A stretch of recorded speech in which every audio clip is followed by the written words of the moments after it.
आप सभी मीडिया के बंधुओं का हम आभार व्यक्त करते हैं जिन्होंने बड़े शॉर्ट टाइम में ही हमें समय दिया है। बताता चलूं कि जिस तरीके से राष्ट्रीय पंचायती दिवस 2022 को लेकर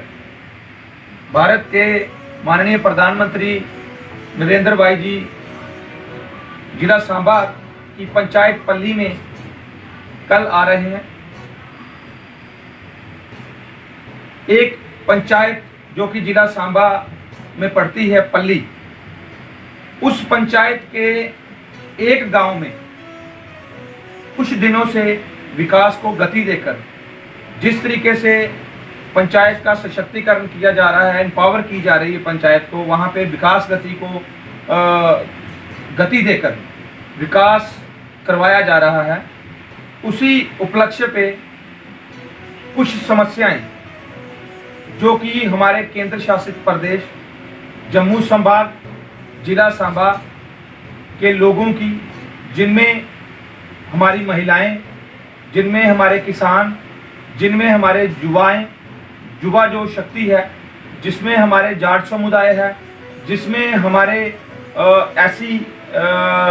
कैटेगरी से जो लोग हैं, जिसमें हमारी जनरल कैटेगरी से लोग हैं, उनकी विभिन्न प्रकार की समस्याएं आपके माध्यम से माननीय प्रधानमंत्री जी के समक्ष मैं आज इस वार्ता में रखना चाहता हूं। इस वार्ता को आगे बढ़ाते हुए मैं बताना चाहता हूं कि जिस तरीके से माननीय प्रधानमंत्री जी ने एक नारा दिया था कि भारत को भ्रष्टाचार मुक्त बनाना है, दूसरी ओर देखें तो जिला सांबा में जो टोल प्लाजा सरोर में लगाया गया है, हमने पहले दिन से ही इसके खिलाफ आवाज उठाई थी।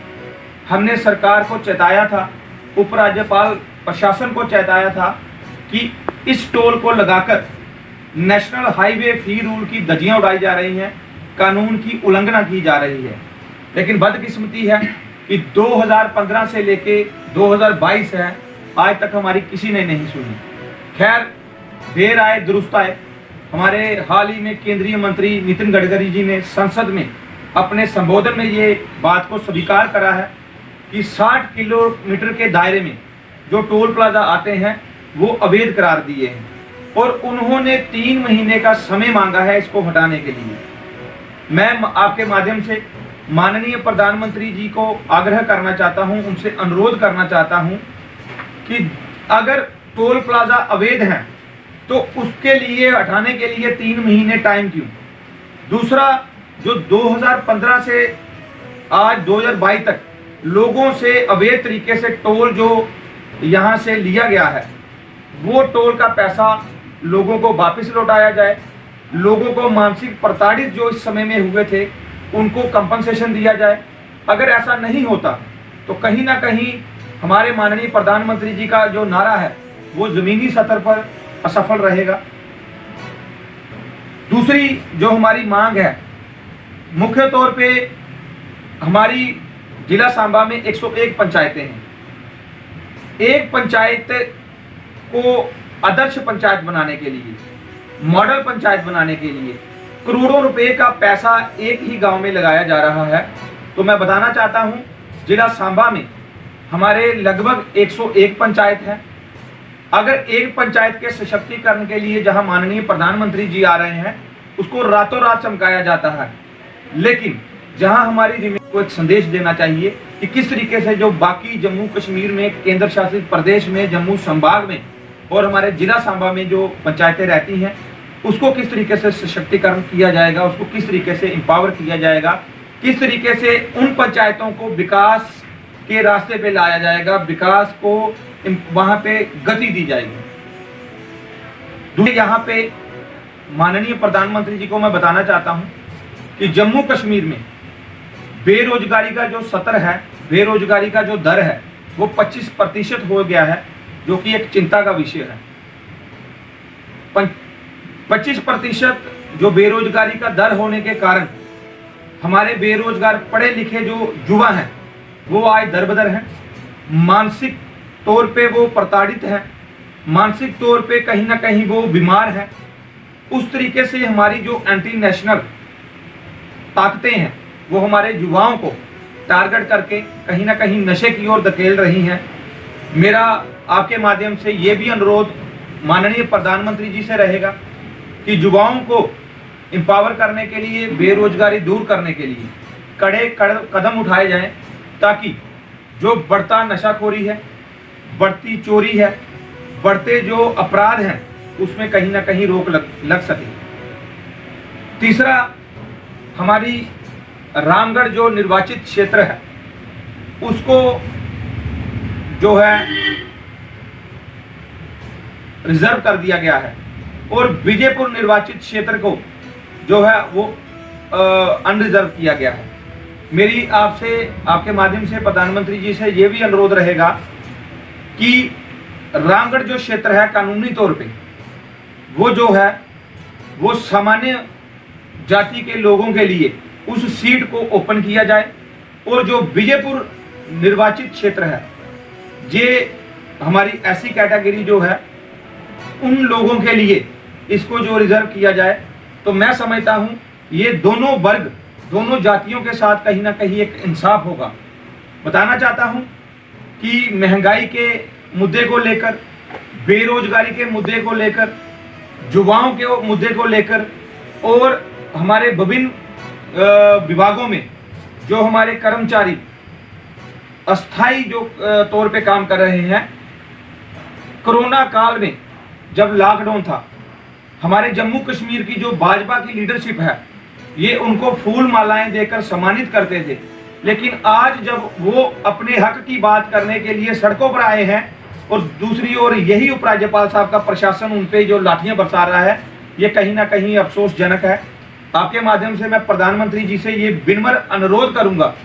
कि जो जितने भी हमारे विभिन्न विभागों के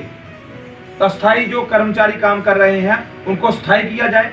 ताकि वो भी जो है अपने परिवारों को अच्छे से पाल सकें, उनको भी जो है उनको अपने हक मिल सकें। अंतिम में हमारे जो 1971, 1947, 1965 के जो विस्थापित हैं, आज तक वो अपने मौलिक अधिकारों से वंचित हैं। पिछली सरकारों ने उनको कोई भी कंपनसेट नहीं किया, उनके अधिकारों को फुलफिल नहीं किया। इस सरकार की भी ओर से वो वंचित रह रहे हैं। इसलिए मेरा प्रधानमंत्री जी से अनुरोध है कि जो बॉर्डर पे हमारे लोगों को तारबंदी करी थी उनकी जमीन पे, उस तारबंदी को उठाकर जीरो लाइन पे लगाया जाए, ताकि हमारे किसान भाई जो खेती बाड़ी कर अपना गुजारा कर सके। दूसरा, 22 सालों से हमारी जमीनों पर तारबंदी की गई थी डिफेंस फोर्सेस की तरफ से,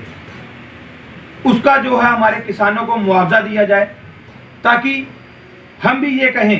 कि जो भाजपा की ओर से सबका साथ सबका विश्वास का जो नारा दिया जाता था वो जमीनी सतह पर जो है वो लागू हो रहा है। अदरवाइज जिस तरीके से हम प्रदेश अध्यक्ष रविंद्र रैना जी की बातें सुने, उन्होंने ही अपनी प्रेस वार्ता में टोल प्लाजा को उखाड़ फेंकने की बातें करी थी, उन्होंने ही युवाओं को नौकरी देने की बात करी थी, लेकिन आज बदकिस्मती है उन सब मुद्दों को वो पीछे छोड़ 50+ सीटों की बात करने को वो आए दिन इंटरव्यू में बातें कर रहे हैं। मेरा आप सबसे ये अनुरोध है कि जम्मू वासी जो हैं वो इन मुद्दों को लेकर जागें, अपने हक हकूक के लिए आगे आएं। और माननीय प्रधानमंत्री जी से भी मेरा अनुरोध है कि प्रधानमंत्री जी, आप तीसरी बार जो आपका यहाँ पे दौरा हो रहा है जम्मू संभाग में, पहले हमारे जम्मू के लोग जो थे वो बड़े हर्षोल्लास से आपको देखने के लिए आपके जन सैलाब में जाते थे कि प्रधानमंत्री जी आ रहे हैं। लेकिन आज अफसोस की बात है कि आप प्रशासन को, उपराज्यपाल साहब को, मीडिया को ये कहना पड़ रहा है कि आप जनता के मोबिलाइजेशन के लिए हमारा सहयोग करें, और प्रशासन को प्राइवेट स्कूलों के पे दबाव बनाकर गाड़ियों पे कर्मचारियों को बोला जा रहा है कि वहां पे गैदरिंग करने के लिए आए, और सरकारी कर्मचारियों को वहां पे इकट्ठा करके आदेश दिए गए हैं कि ज्यादा से ज्यादा गैदरिंग करें। जमीनी सतह पर माननीय प्रधानमंत्री जी, यहाँ आपको शायद सच ना बताया जाए, कई सालों से जो सर्वे हुआ था गरीब लोगों की मसलों को लेकर, प्रधानमंत्री आवास योजना के मकानों को लेकर, आज तक उनको लोगों को मकान नहीं दिए गए। पिछले महीनों में जो बेमौसमी बारिश हुई थी उसमें हमारे गरीब लोगों को बहुत ही प्रताड़ना सही सहनी पड़ी है बिना छत के। और वो लोग जो अपाइज हैं, 100% डिसेबल हैं, उनके छत नहीं है। आपसे मेरा अनुरोध है कि जो रिपोर्ट आपको जम्मू कश्मीर आपके जो भाजपा के नेता जहां उपराज्यपाल प्रशासन की ओर से जाती है दिल्ली में, वो कहीं ना कहीं उसमें बहुत सारा अंतर है। मेरा आपसे अनुरोध है, यहाँ हेल्थ सिस्टम फेलियर है, यहाँ एजुकेशन सिस्टम फेलियर है। जिस पंचायत में आपका दौरा इन्होंने रखा है, मैं आपको बताना चाहता हूँ, उस पंचायत के सरपंच साहिब का बच्चा जो है वो प्राइवेट स्कूल में पढ़ता था। रातों रात उस बच्चे को निकाल के उस गांव के सरकारी स्कूल में डाला गया है, सिर्फ और सिर्फ आपको बताने के लिए कि माननीय प्रधानमंत्री जी, आपके राज में यहाँ सब कुछ अच्छा चल रहा है, यहाँ गुड गवर्नेंस है, यहाँ सुशासन है।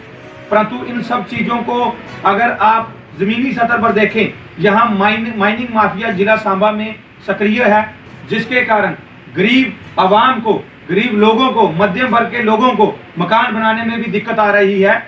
प्रशासन उस पर कंट्रोल करने पे विफल रहा है। यहाँ की लीडरशिप जम्मू कश्मीर की